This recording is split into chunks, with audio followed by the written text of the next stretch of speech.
Halo, apa kabar? Senang sekali bisa jumpa dengan Anda di dalam renungan firman Tuhan hari ini.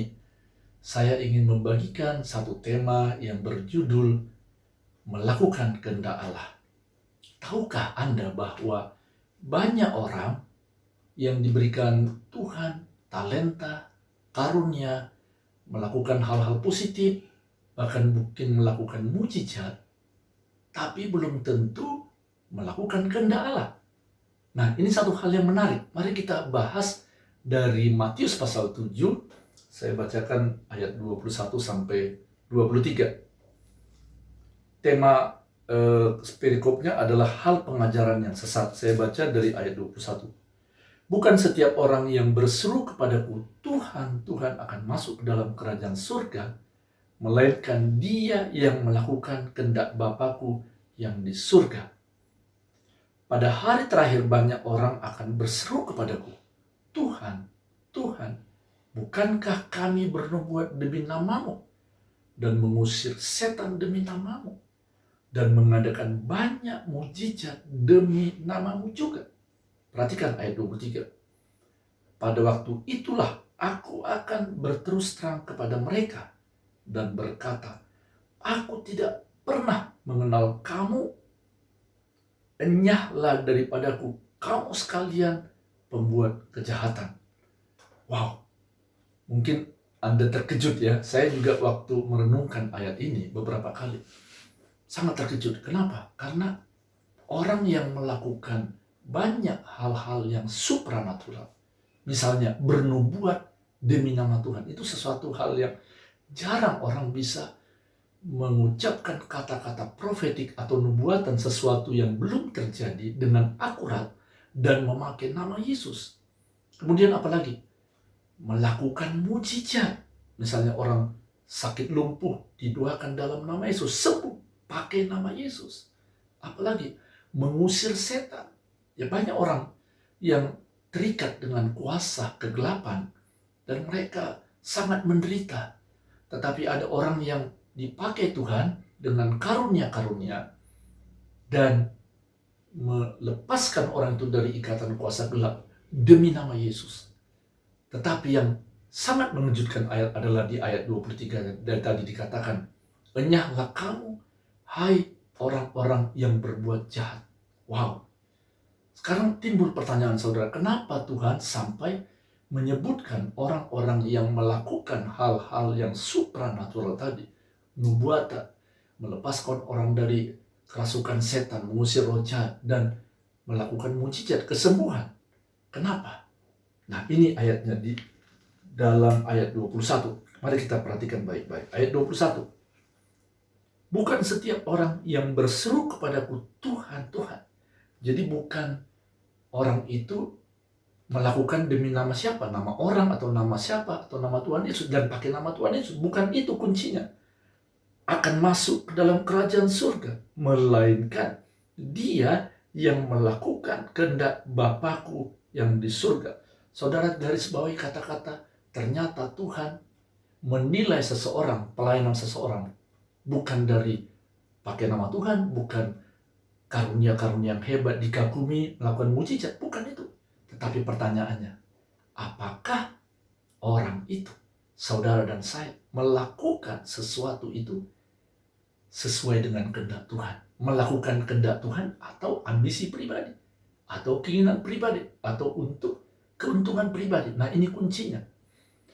Nah, saudara yang dikasih Tuhan Yesus, saya katakan di perikop ayat ini adalah tentang hal pengajaran yang sesat. Nah, Yesus berulang kali mengatakan di akhir zaman nanti akan banyak nabi-nabi palsu. Artinya orang-orang yang memakai nama Tuhan atau mengajarkan pakai Alkitab, tetapi sebenarnya bukan yang diutus Tuhan atau bukan melakukan kehendak Tuhan. Nah, kalau saudara baca di ayat sebelumnya dikatakan bahwa mereka itu menyamar seperti domba. Jadi saudara, kita harus berhati-hati. Sebab banyak sekarang orang-orang yang kelihatannya melakukan hal-hal rohani atau melakukan pelayanan, melakukan mujizat. Bahkan mereka seperti domba, tapi sebenarnya Tuhan bilang mereka adalah serigala. Atau Saudara mungkin tidak bisa membedakan, dikatakan di ayat selanjutnya, dari buah-buahnya lah kamu akan mengenal mereka. Kalau saudara lihat pohon rambutan, dari mana kita tahu bahwa itu pohon rambutan? Yaitu dari buahnya, ada buah rambutan. Kalau pohon mangga, kita tahu, oh ini pohon mangga. Dari mana tahu? Dari buah mangga. Nah, dari mana kita tahu seseorang apakah dia melakukan kehendak Allah, dipakai Tuhan atau tidak? Ini pertanyaannya. Dari buah-buahnya. Apa itu buah-buahnya?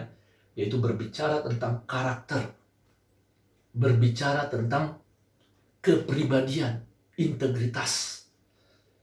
Nah, saudara, kalau saudara amati dalam beberapa bulan terakhir ini, ya, kita melihat tubuh Kristus banyak mengalami kedukaan.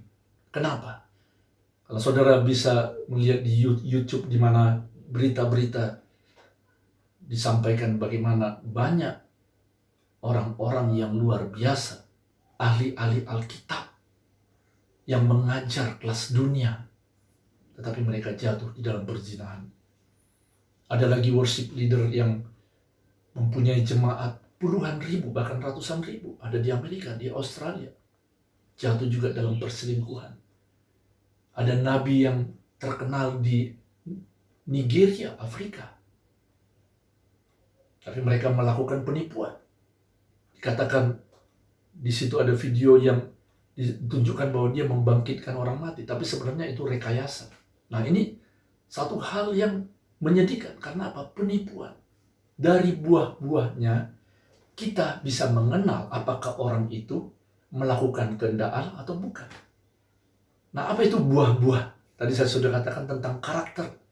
Dari Galatia pasal 5 ayat 22-23 juga dikatakan itu berbicara tentang buah roh. Yaitu ada kasih, kesetiaan, sukacita, damai, kesabaran, kelemah lembutan, kebaikan, penguasaan diri. Itu dihasilkan dari ketaatan. Dengan kita taat kepada Tuhan, dengan kita melakukan kehendak Allah setiap hari, maka Tuhan membentuk kepribadian kita menjadi orang-orang yang mengalami transformasi. Karakternya diubahkan menjadi serupa dengan Kristus. Dan itu tidak mudah, saudara. Karena itu menyangkut penyangkalan diri. Itu menyangkut dengan namanya memikul salib setiap hari. Dan banyak orang yang tidak mau melakukan hal itu. Mereka lebih senang yang namanya shortcut atau jalan pintas. Sebab kalau pelayanan yang diwarnai dengan mujizat, tanda-tanda heran, maka itu banyak dihadiri oleh orang-orang. Dan gereja mereka penuh sesak. Karena itu sesuatu yang kelihatannya spektakuler. Tapi mari kita belajar hari ini. Yesus dengan terus terang berkata, "Aku tidak mengenal engkau. Enyahlah engkau, hai orang-orang yang berbuat jahat." Nah, saudara, dengan ayat-ayat ini saya renungkan kembali betapa pentingnya bagi kita untuk sebelum melakukan sesuatu mempunyai visi yang besar, impian yang besar. Kita bertanya terlebih dahulu kepada Tuhan, apakah ini berkenan kepada Tuhan? Apakah yang saya lakukan ini sesuai dengan kehendak-Nya? Yohanes pasal 6 ayat 38 dikatakan, "Sebab aku telah turun dari surga bukan untuk melakukan kehendak-Ku, tetapi untuk melakukan kehendak Dia yang telah mengutus aku." Inilah contoh keteladanan yang sempurna. Kita belajar dari Tuhan Yesus yang taat kepada Bapanya, melakukan apa yang dikehendaki oleh Bapanya. Di dalam Yohanes pasal 4 ayat 34, Yesus juga berkata demikian. Kata Yesus kepada mereka, "Makananku ialah melakukan kehendak Dia yang mengutus aku dan menyelesaikan pekerjaannya." Puji Tuhan, ya. Saudara, kita bersyukur bahwa Yesus sendiri, yang Dia adalah anak Allah, Dia adalah pencipta langit dan bumi. Dia memberikan satu contoh kepada Anda dan saya, yaitu untuk melakukan kehendak Allah. Saudara, mungkin saudara bertanya, kira-kira apa yang dimaksud dengan melakukan kehendak Allah? Itu termasuk adalah karakter yang saya katakan tadi, integritas, hal-hal yang kelihatannya sepele, kejujuran, melakukan tanggung jawab dalam rumah tangga, menjaga kekudusan hidup, mengucap syukur setiap hari. Itu adalah buah-buah Roh Kudus yang orang lain bisa lihat dalam kehidupan Anda dan saya. Nah, sekarang pertanyaan penting. Apakah kita melakukan saat ini semua yang kita kerjakan adalah dalam rangka melakukan kehendak Allah atau melakukan sesuai dengan keinginan sendiri? Firman Tuhan hari ini mengingatkan kita, marilah kita belajar untuk menjadi orang yang melakukan kehendak Allah. Karena itu jauh lebih penting, jauh lebih berharga, dan bernilai tinggi di hadapan Tuhan daripada melakukan hal-hal yang lain kelihatannya supranatural, seperti melakukan mujizat, mengusir setan, dan juga melakukan nubuatan. Saudara, itu tidak salah, jangan salah mengerti. Hal-hal nubuatan tadi, mujizat, mengusir setan, itu tidak salah. Itu juga dilakukan oleh Tuhan Yesus dan banyak hamba-hamba Tuhan. Tetapi yang salah adalah kalau kita melakukan itu di luar kehendak Allah. Jadi poin yang penting yang kita belajar hari ini adalah mari kita lebih mengutamakan kehendak Allah.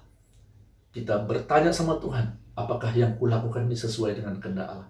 Karena itulah yang berkenan kepada Tuhan. Amin. Tuhan Yesus memberkati. Sampai jumpa di lain waktu.